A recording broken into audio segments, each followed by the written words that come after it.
a state could literally take away access to birth control.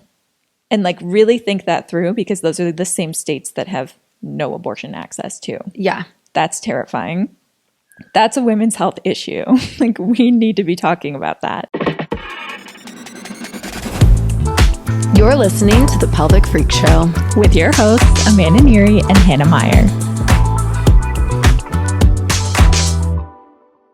Hey, Pelvic Freaks. Welcome back to another episode of The Pelvic Freak Show. We're your freaks for us and we're freaks for your pelvis, baby. We're feeling extra freaky because it's October. Spooky. Ooh, it's good to be back in our chairs. It's literally, how long has it been since we've been in these chairs? It's been a minute since we've been in these chairs. What's up, Hannah? Hey, it's good to see you. It's also literally been a minute since we've seen each other. Well, you guys know the last episode we did, Amanda was camping and had her beanie. Mm-hmm. Yeah, I looked interesting in that. He looked cute. It was fun. It was just funny because you were like actually cute, and then I was like, "Thanks, man." I thought you were gonna record it in your bed so that we'd be like matching each other's freaks. You should have told me. I could have done that. And I was like, "Damn, okay." Yeah, it's okay. No, I could have totally done that to match your freak. It's fine. It's okay. Tattoos look good. Thanks. This is like I'm like noticing them right now. They're healing up, right? Yeah, it looks so good. I think I want another big arm piece, and then I'll be done for a minute. Yeah, if you guys don't know, me and Amanda have a tattoo artist. Her name is Gray Tattoos, Grey Tattoos on Instagram. Bomb ass tattoo artist. She's awesome. She's moving to freaking Atlanta, and I'm so sorry. Dallas. Why did I say Atlanta? She's moving to Dallas for I think like a tattoo internship, so we're gonna lose her. But I know she's gonna come back and do some like guest spots though in Chicago. If we have any Dallas listeners, you guys are freaking blessed. Yeah, get your tattoos from Gray. She's awesome. Mm-hmm. Also, just an awesome person to talk to. Like one of my few appointments where I'm like yapping the entire like 5-6 hours. It's so nice when you go to an appointment like that, whether it's like your hairstylist or your tattoo artist and you don't, or your pelvic floor PT, and you don't feel awkward. Like it's like, you know, when there's dead silence and you're like, I must fill the void. I hate that shit. So true. But with Gray, I can talk the whole time. I really missed having the headphones on and like doing the real podcast setup. Yeah, is this making you feel nostalgic? Yeah. Also, it just sounds so much better than when we're like on the computer. I know, way better. But it's been a while because Amanda was traveling a lot for the past month, so we had to batch some episodes out. So This is our first time like back in the studio. And we are recording this only a few days before it's released, so we're pretty current with what's going on. Yes, we are. What's new with you? Me, I got bangs. You guys know that, and that's pretty much it. That's all you got? That's pretty much it. You watching anything good? I'm rewatching How I Met Your Mother. Oh, okay. Which it's crazy because How I Met Your Mother. Have you seen it? Yeah, many times. There's a lot of things that are like, oh, like that's not something you say. Mm-hmm. But it's kind of interesting watching it back, and you're like, oh yeah, it's the 2000s, and they're 28 in it in like the first couple seasons. So it's weird like watching back. Oh, I just remembered I didn't put lipstick on. I know. I also remembered I didn't have lip gloss on. God, you guys are seeing me bald. She's bald with bangs. She doesn't have it. It's fine. I'll just cover my mouth with my microphone. Anyways, like the things they're going through are so accurate with what I'm going through.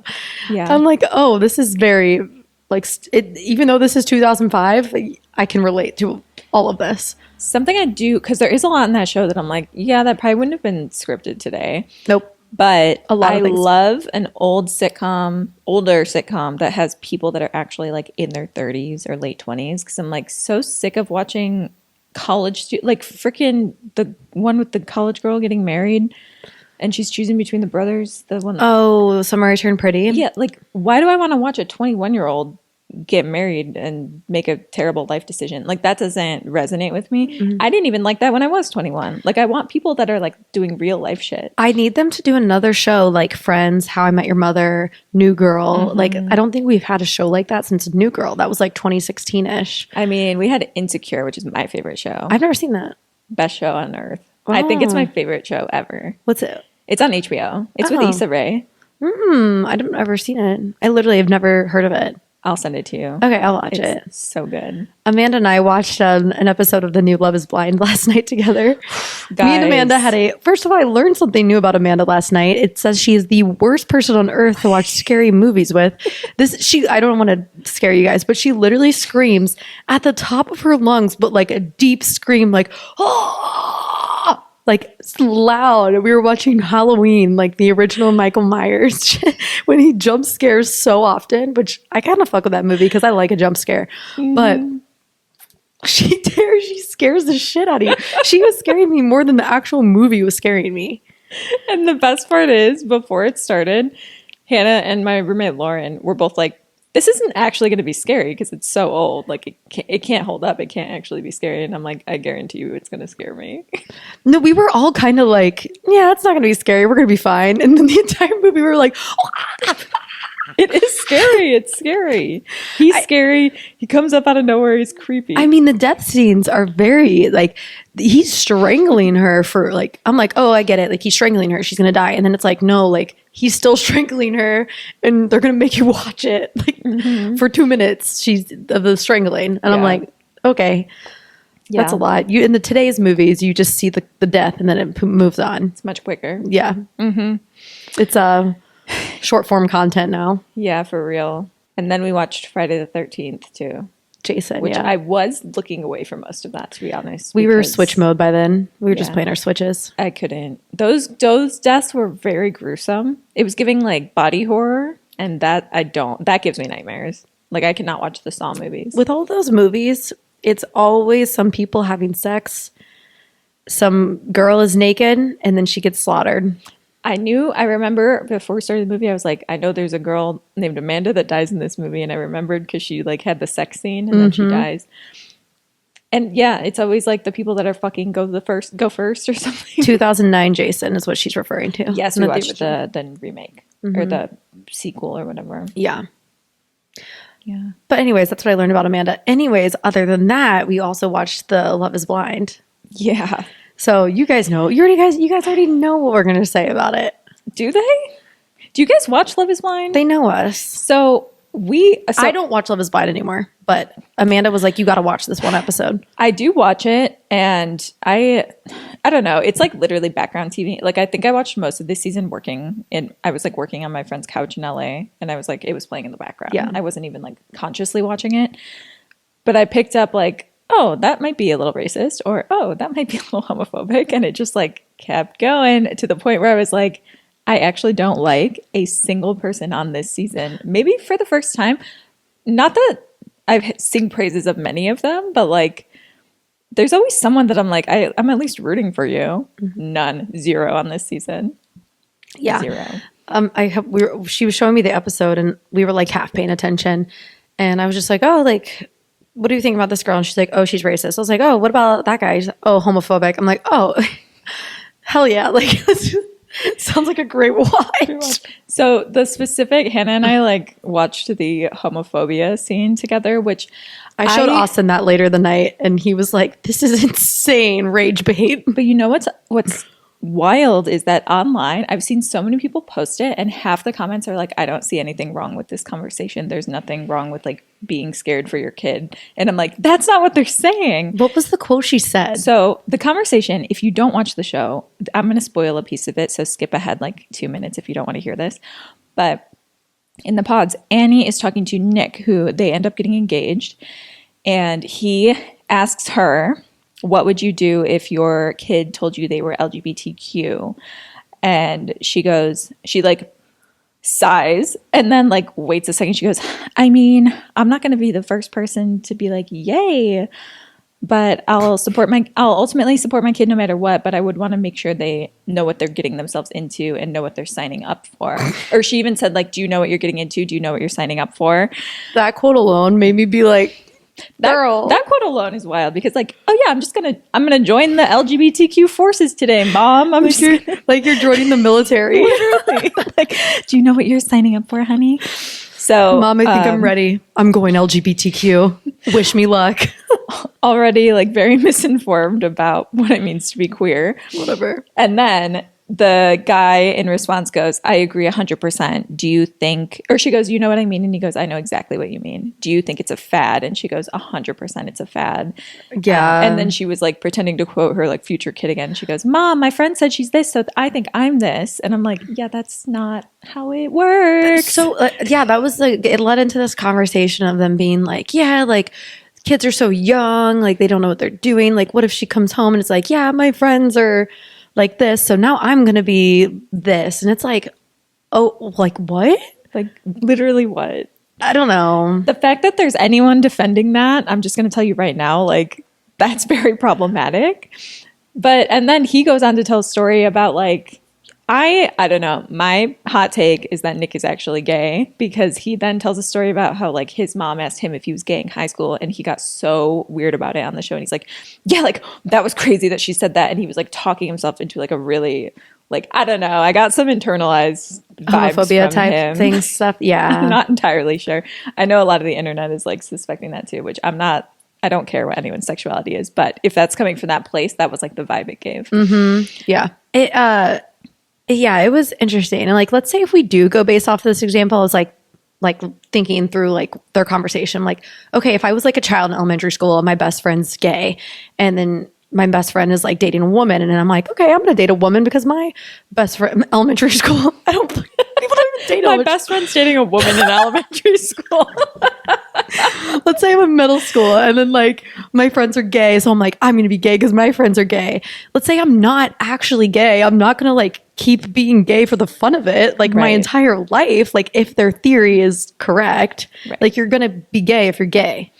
Also, being gay is not the norm, right? We're conditioned into being straight. So if anything, people think they're straight, and that's not actually true to them because of what society's telling them to be. If they're going so far as to experiment with like being gay, dating someone of the same gender, that's so healthy. They are like deeply considering what they actually want for themselves. It's very healthy. To go through and date multiple different types of people. Yeah. Are you kidding me? Like, that's awesome. And just whatever they are actually feeling. It's like, okay, might there be someone out there who tries something because their friend tried it? Yeah, what's your point? That's like literally being gay is not a fad. That's insane to say.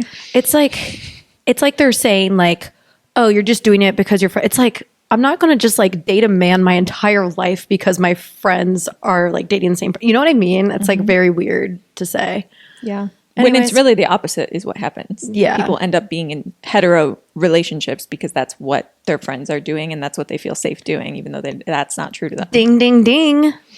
Ding, ding, ding. Again. Again.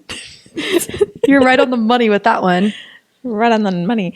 Oh, my goodness. Well, that was Love is Blind. Yeah. Anyway, you don't need to know much else about this season. There's not much good from it. I'm genuinely not rooting for any of the couples. I don't think any of them should be together. They're all conservative for the most part, as far as I know. Or they're mostly conservative for the ones that are like telling on themselves. So not my vibe. Queer Love is Blind. Do it. That would be excellent. But they just canceled the Queer Ultimatum. Yeah. Because I think they're homophobic. Even when they had the Queer Ultimatum, the host was straight, which is wild. Like, put a queer host in there. Yeah, dude, it is weird. Yeah, don't love it. So reality TV, man, it's not curing the blues these days. No, it isn't. Yeah, me and Amanda were gonna shit. We're gonna shit. No, we were gonna sit down and talk about new research that's come out in women's health, which is important. But it was really hard for us to sit down and be like, let's just read some random research articles when the world is completely falling apart. So we thought we would maybe like address, well, not even address, just like talk about current events and also why they're important for pelvic floor and women's health, because we talk about pelvic floor therapy. That in and of itself is a political conversation because we're talking about access to care, accessibility to care, care that benefits people that are overlooked by the medical system a lot of the time.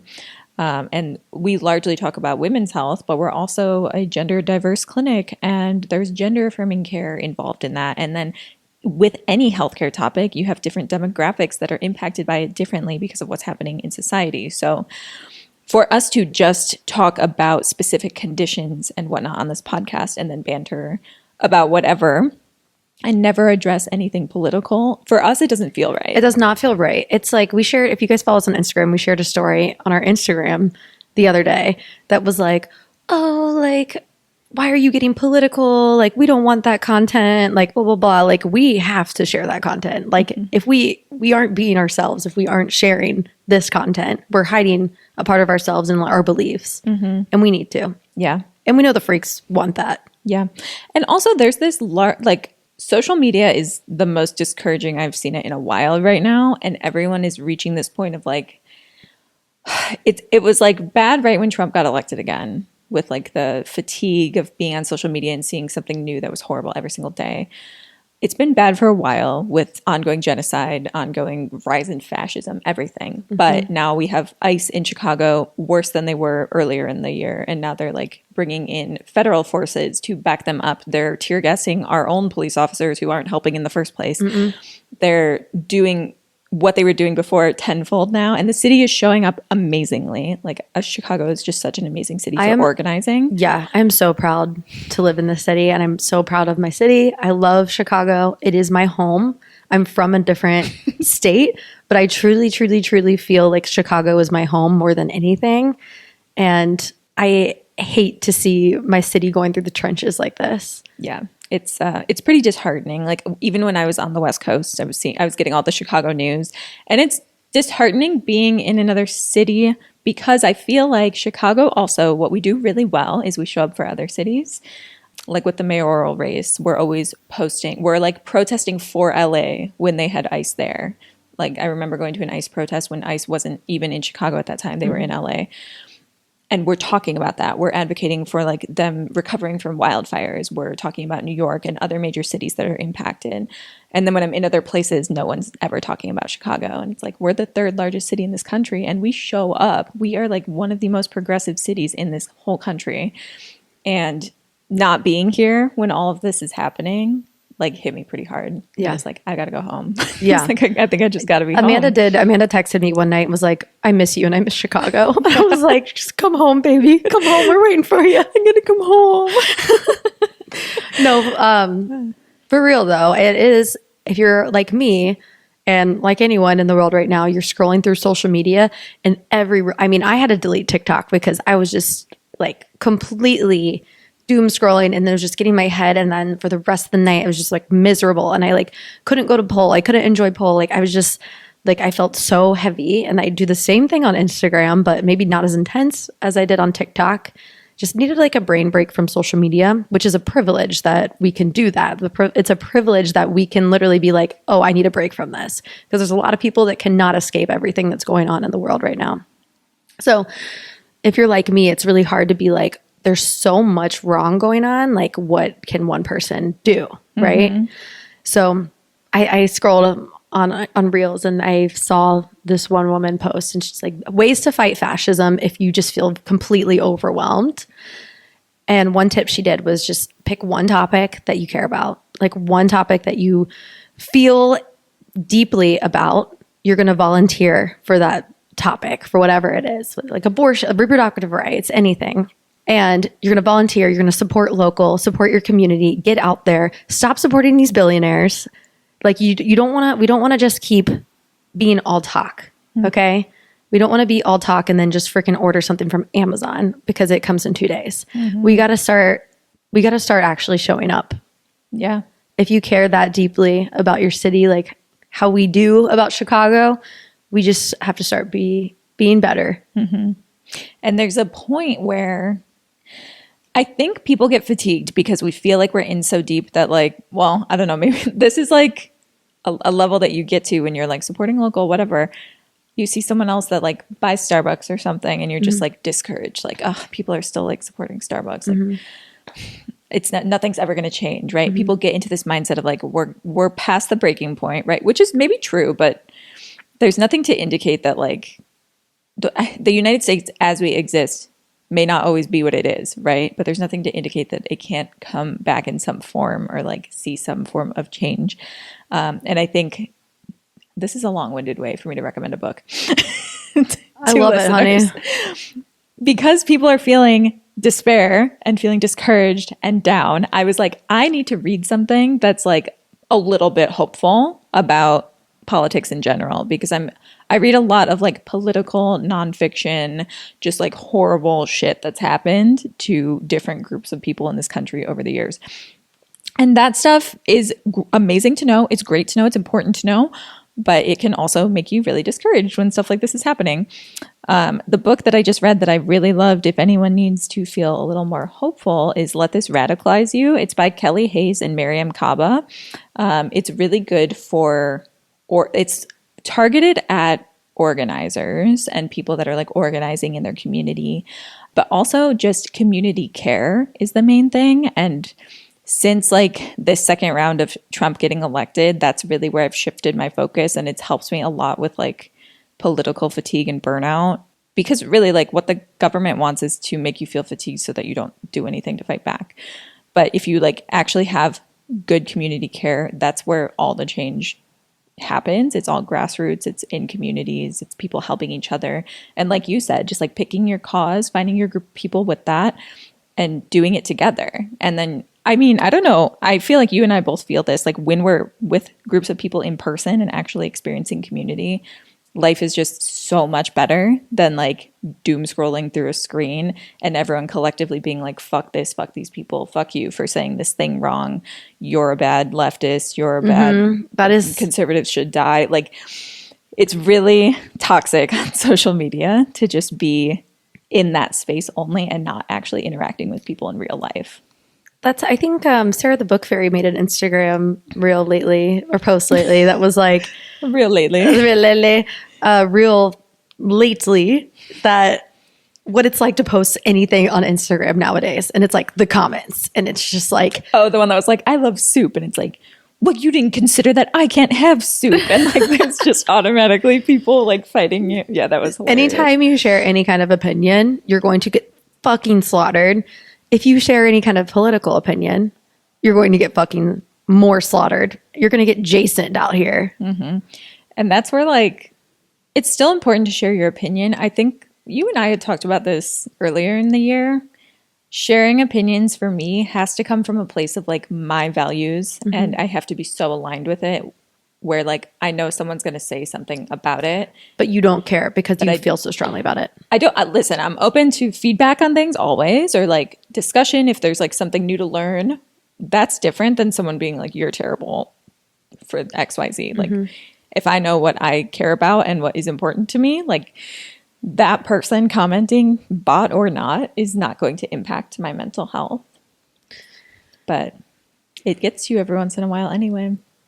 We've been getting so better with it, dude. Yeah. I do not care as much as I used to. Yeah. Getting out of the people pleaser mindset when trying to live your life. Yeah, it's huge. It is huge. I think people feel paralyzed a lot of the time by like not knowing what to say, or like if they say something wrong, like we're just talking about it. Like, should we talk about it this way or like post it this way? How is it going to be interpreted? Yeah, we were talking about like how we want to talk about what's going on in the world right now. Yeah, and because people interpret things differently, and it's like we're two white women sitting up here at the end of the day, so we want to make sure we're informed about how we approach topics and say things, because we hold a lot of privilege in the current political environment. So it's important to us to continue like learning and experiencing community and getting feedback and using our resources. And at the same time, staying true to our core values and being the progressive badasses we are. Yeah. We just have to do what we can. Yeah. We're one people at the end of the day. Me and Amanda are two people at the end of the day, and we get stronger through community. We're two people in community. But we wanted to bring this up for you guys because we want you to know what side of history we're on. Yes. And we want you to know where we stand. And we don't want that to ever be confused. And we will never be neutral. Yeah. And if you are in Chicago literally and you're feeling like you don't have that in-person community and you're a public freak and you're like, I just vibe with you guys, hit us up. We can hang out. Like, I'm always down to have more community with awesome people. And we have events at the Pelvic Institute often. We're having a sound bath this upcoming week. I'm so excited. A nice pelvic yin sound bath on the new moon. Yeah, and we're going to do like a spell and tarot together, just have some tea and chit chat a little bit, just foster community a little bit more in the space. It's actually amazing how revived you feel after an event like that, because we did a spring equinox event in the spring and it was similar. It was like a tea ceremony, and then there were like 4 different people that just did a form of movement, and then it was broken up with like some type of tea and then moved on to a new form of movement led by different, I don't know, I'm going to say instructors, right? And then by the end of it, we all just like stayed for hours at this event, just like talking and like growing and building relationships together. And I left that event feeling rejuvenated. Yeah. Even though it was work, it felt like rejuvenating. Especially when it's this time, it's so hard. Like, I mean, you guys know, you'll commit to an event, you'll commit to a gathering, and then it comes time for that gathering. You're like, I don't want to fucking go to this right now. Like, I'm fucking tired. I've been doom scrolling all day. The world is falling apart. I just want to go to bed. I want to play my Nintendo Switch. I want to watch a movie. I don't want to do anything. But it's so important to keep showing up for the people in your life. Yeah. And you will feel good after. Don't let the environment win. Because we need to be happy. I learned this from Amanda. We need to be happy and experience joy in order to be empowered. Because they want to tear us down. Yeah, it's important. I remember the last No Kings protest was the day before my birthday, and I texted Amanda and I was like, I just don't feel right, like going out and celebrating my birthday. Like, I just, like, it feels weird. I don't want to do this. And Amanda was like, no, like, we need to go out. We need to dance. We need to have fun. We need to still experience joy. Like, don't let the world get to you right now in this moment. Yeah. And take away from that. So, yeah. And that's like rooted in queer liberation too, is people were literally fighting for their lives and their rights, and they had to go out and experience joy in order to like refuel themselves to do that. So it was like, we fight all day, we dance all night. And that's where that comes from. And yeah, it's super important. I get like, we all get caught up in it though. We're all like, oh, people are literally dying and being ripped from their homes and being kidnapped. How am I supposed to experience joy in this moment? So, yeah, it's hard. Yeah. You pick a topic that you care about. It's hard. Like, I went to Kentucky. In Kentucky, you can't get an abortion unless it's a medical necessity. Like, if the mom is pretty much, if the mom could die, then you can get it. But any other reason, no, you cannot get an abortion. You have to go to a different state. When I go there, it does feel like a whole different world. And like we talk about all the time, we're in this blue bubble. And it's hard to have conversations with people who think so differently than you. Do you have any advice on that? Yes and no, because I'm an Aries at the end of the day, and I'm a hothead. Oh, I know. It's hard. I have worked really hard on being able to come from a listening standpoint with people I disagree with, not because I think it's going to change my core values, but because that's how you change minds of others. And I would say, like, at my core, I'm open-minded, but I also know when I know what I know, right? So like, if I'm in a room and someone is a Trump supporter, there's not a world where they convince me that that's okay. But I feel as a white person, it is my duty to be able to sit down with my freaking conservative extended family and just implement like the tiniest bit of change in that mindset. And so my advice, there's actually like some good resources on Instagram, like infographics about like how to respond to XYZ specific comments. Even just like implementing one of those changes in like a conversation every once in a while helps a little bit. I think on social media, you have to protect yourself, block people, remove people, remove followers, stop following. Yeah. Yeah. But I think there's a part of me that's like if you did this, this, and this, block me, remove me from your Instagram. If you're not like seeing their content and they're only seeing like content from you, I don't necessarily agree with like remove me from your page, because I'm like, if my content's getting through to you at all, follow me if you want. So yeah, I try to stay in like available for anyone that wants to listen. to different opinions or take in new information or educate themselves a little bit more on a specific topic. But yeah, it's hard. It is really hard. And I won't give like everyone the time of day. Definitely not. There's people that you can just tell are malicious, and I'm not willing to have a conversation with them. There are truly cruel people out there. And then there's people that are literally misinformed and brainwashed, and they actually want to know more information. And I'm like, okay, we can have a conversation. Yeah. Yeah. All good tips. That's a tough one. Also, if you guys need like a pelvic floor reason for why we're talking about this, we just wrote down a few recent news examples of like why this is important for what we specifically talk about on this podcast. Read them. Let's read them. Okay, so as you may not know, the US government is trying to call birth control a form of abortion now, which would make it legal for them to make it illegal. So it would then not have to be federally legalized anymore. A state could literally take away access to birth control. And like really think that through, because those are the same states that have no abortion access to. Yeah. That's terrifying. That's a women's health issue. Like we need to be talking about that.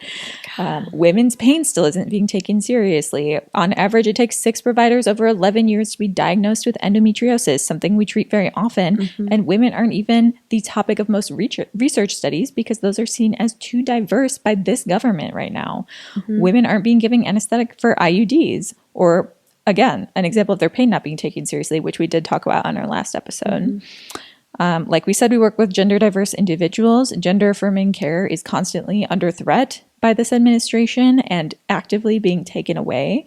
So this is something we need to be talking about. And then if you want really specific, horrible examples, there were 2 women, I think both were in Georgia. One was brain dead and forced to carry a fetus to term for, I think, multiple months or maybe a few weeks, but it might have been multiple months. And another woman was charged with homicide for having a miscarriage at home and putting the fetus or like the remains in the garbage because that's what she was told to do by medical care, because that's what they advise you to do. Charged with homicide.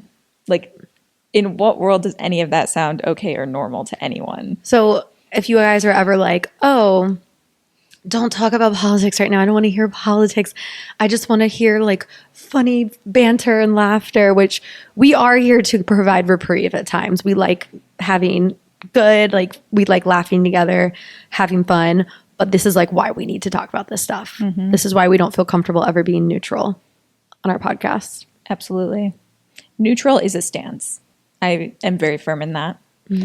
And we want to let you know who we are because it's important. I never mean it to be a form of virtue signaling or like, look at me, I care about this, give me praise. I don't need praise from literally anyone for my political opinions. I just want you to know that if you're feeling discouraged or unsafe, you are safe here. You are safe here. That's all it is. Great. Should we end on a high note? We should end on the high note. Well, what I will say, from all the scary movies that I've been watching in October, Scream is the best. Scream is the best. Scream is so good. I need to rewatch Scream. Did you see Weapons? It's a new one. No. Lauren and I just watched it. It's the same makers as Barbarian, which was like 5 years ago, maybe.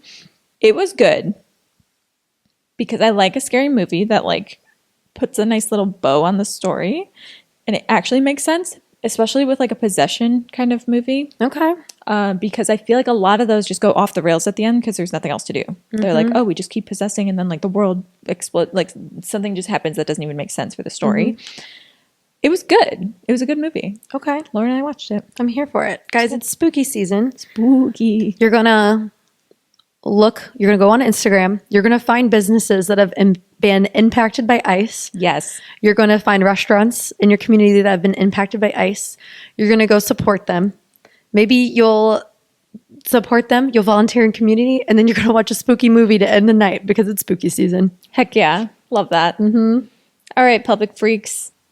Make sure you're taking care of yourselves and others around you as always. Oh, I want to say one more thing about this book that I recommended. Say one more thing about this book you recommended. And if you are skipping ahead and you didn't hear it, it's called Let This Radicalize You. But they talk about how community care should not be seen as something we do when we have extra like energy or motivation, but as something that we actually owe each other. Yeah. So I like your idea of like, if you commit to something, go to it, don't cancel. Like I resent the idea of like hyper individualism is how we like lose, right? So community care is the opposite of that. So I resent the idea of like, I don't owe anyone anything ever. And I think a lot of people are starting to come around on that because that was like a trend for a bit. And now it's like, okay, no, we actually can't live that way. That's not how humans are supposed to live. Yep. So take care of each other and hang out with each other. Yeah. Anyway. We need you guys happy and healthy, pelvic freaks. Yeah. Because our next episode will be a reprieve. And it is going to be our pelvic freaks time. It's time. Story time. PFST spooky season. It's that time again. It is coming up next episode. We are so excited. You guys submitted us amazing stories. So make sure you tune in next week for our annual What's Spookier Than Bad Sex episode. Yes. Year 2. Woohoo! All right. We love you, pelvic freaks. Have a good rest of your day. All right. We love you. Bye. Bye.